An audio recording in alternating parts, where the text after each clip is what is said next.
I ran a large business, the angiography and X-ray business for Siemens. And obviously, because I was very young at that point in time, and for Siemens standards, so they gave me something that other people had tried to turn around. It was not profitable. It was making loss. It was the birth point of the medical business, but was doing badly. My colleagues refer to me as, hey, here comes the guy who runs on rusty nuts and bolts business.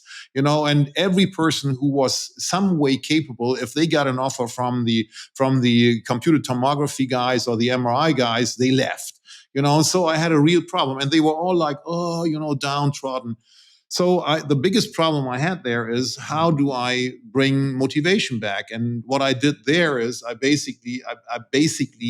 I asked Siemens, because I had not worked in the division, that before I go in, I want to be at 2 hospitals, one in the US and one in Germany, where I spend some time as an undercover boss, as a doctor. So to see how's the equipment used.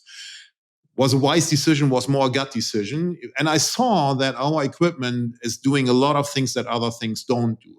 But I realized that the people inside of our facilities did not understand that. So I invited a young patient, to come to an all-hands meeting. I established an all-hands meeting, which I didn't have before. I had an all-hands meeting. At the end of it, I brought this young lady on, had her talk about her life. She talked about her life, how it went south and how it came back through diagnostics and intervention. And then people realized, oh, this was all our equipment. In the medical industry, as you know, David, you have to write down who worked on what. I gave her a list of all the names of the people. She had this list. She called them to come on stage.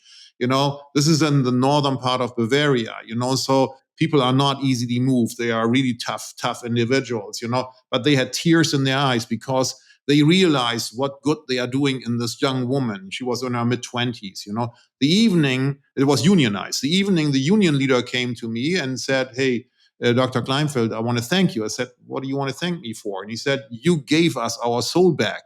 You made us understand why we are here and what we are doing. And that was the moment when the whole organization, we did a lot of other things, but this was the moment when the switch flipped. Because suddenly they had a why to go back in, and they had forgotten it. The why that was there from the day when the X-ray tube was invented was too long ago. They now realize we can do interventions. We minimally invasive intervention. We can save lives. They had in mind this young woman with 25 standing there, telling them that at 16, 17, she was a vegetable. So those are things that I've used. So it wasn't so much what I inherited. I inherited a situation where they had given up. And other people had tried it with programs, 20% cost reduction. You can't motivate anybody where you just say, I have a 20% cost reduction. I always do the Saturday morning breakfast test.